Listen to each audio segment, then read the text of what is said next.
Okay, earlier we just talked about the angle and camera movement that helps us tell the story more effectively in the video. Now, let's focus on the mood and tone. I think the mood and tone of the video advertisement can be enhanced quite significantly with the light and sound. Do you have any tips for people who are watching this video about how to create the tone using the light and sound? Okay. So light and sound.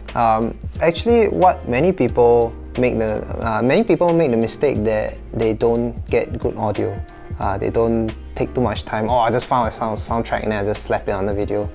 Actually, the whole video experience or the watching experience, 50% of it is the audio, sometimes even more.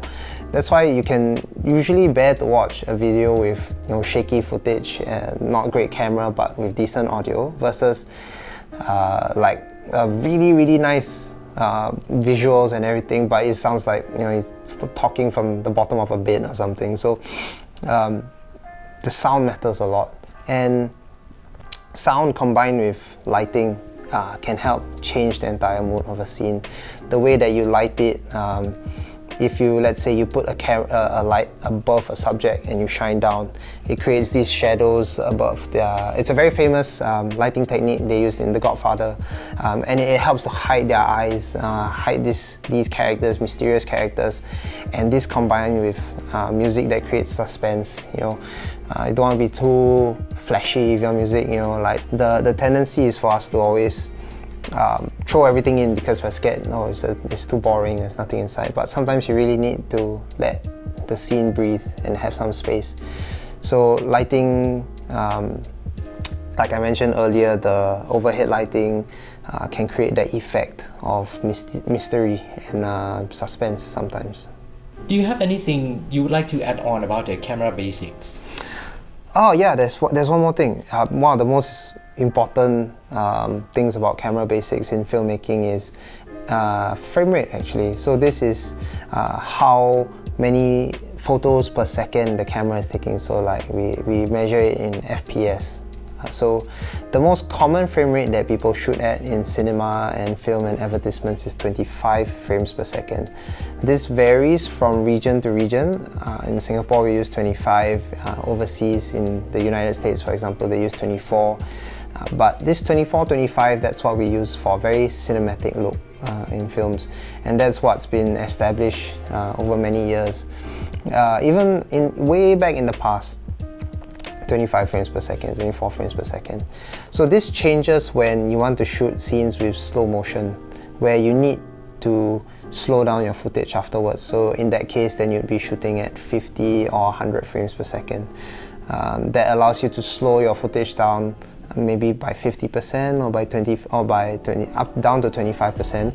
And yeah, so know what you want to shoot.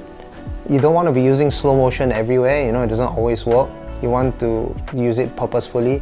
Like if someone's punching through the air, for example, you want to slow that down, yeah, that works. But if someone's just talking, there's no reason to slow motion that.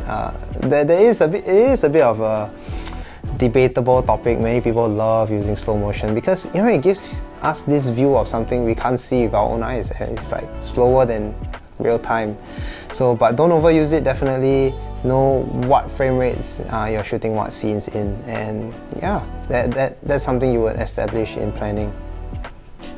Can you share with us a little bit more about the planning process?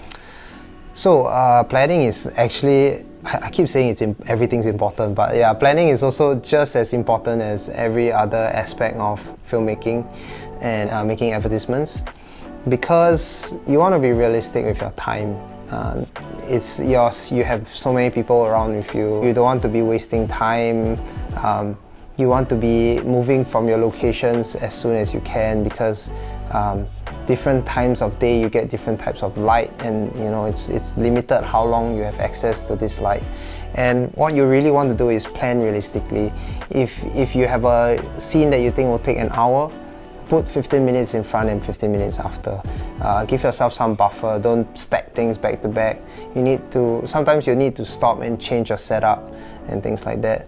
And the night before, just run through everything, make sure you have everything with you, make sure your scripts are down, make sure everyone knows where they're going, because you know, this whole planning process, there's so many elements to it. The potential to miss something small out, like, oh no, we didn't get a permit for this location, oh no, we didn't do this, didn't do that.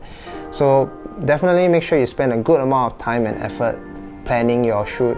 Be realistic with your time, give yourself buffer, and remember to take breaks. You know, shooting is tiring. Everyone gets tired throughout the day. Make sure you keep yourself rested and hydrated.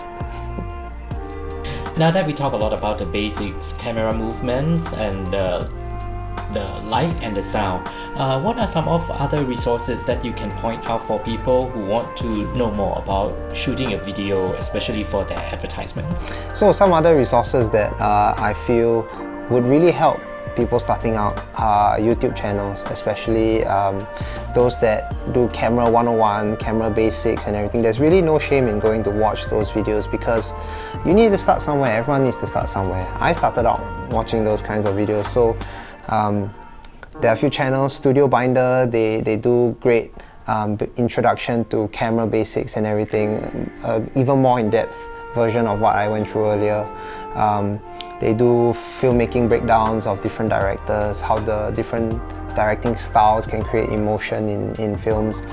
And if you're into the more YouTube, vloggy, modern day kind of film making, then you can look to Full-Time Filmmaker and Potato Jet. I know the name sounds a bit funny, but like they make great tutorials, great content from time to time. And if you watch their videos, go out and practice, and then come back and then see, oh, where can I improve again, then this really helps to improve your filmmaking very fast. Like just getting out and doing stuff. I can't stress that enough. Like, doesn't matter what you have, just go out and then shoot and do stuff. Okay, now I think we talked quite a bit about camera basics. We talk about the angle and movement of the camera, and we talk about how to enhance mood and tone through light and sound already. So I think the final step is to edit the video. What are some of the tips that you can give to people who are new to editing the video? Editing, some people think, at least when I was starting out, I also thought, oh, all this software is so expensive, you know. So I think one of the first things that I want to mention to people is there are great pieces of software that are free. iMovie, when I first bought a MacBook, you know, it comes with iMovie for free. If you're not using a MacBook, DaVinci Resolve. Learning curve's a bit steep, but it's a great, even industry grade coloring software. As for actual editing itself, one common mistake that many people make in the edit is they leave scenes running too long. They tend to drag out a scene, leave a shot in there for way longer than it should be. And the reason why that happens is usually because in the editing room you're like, oh shucks, I got nothing to cover this footage with. I've run out of footage, so you just have no choice but to leave the entire shot there. So I think one of the key points that I want to raise up is when we shoot, we do something called shooting to edit. So you want to have that end goal in mind. You want to have that end film advertisement already visualized in your head, and that's where storyboarding comes in as well. That's where you want to have everything visualized so that you know what to shoot and you get the shot. If you want some good advice, just show it to your family members, you know, show it to your friends before you submit your final work. Everyone around you has a different way of viewing films, and like, you know, you get different reactions out of them, and so you can ask them if like your scene is too long, you know, do they feel like, oh, is it a bit draggy, is it a bit too quick, and things like that. So definitely get advice from people around you, because after editing for hours and hours, sometimes you don't know whether, you know, it's good or it's bad and everything. You really need the outside advice and feedback. So yeah. We have been talking a lot about camera basics, about camera angles and movements, and light and sound that will help create the mood and tone of your video. Keep in mind that storytelling matters the most. If you have the good story in mind and then prepare your shooting for editing towards the end, I can guarantee that your video advertisement will be a successful one.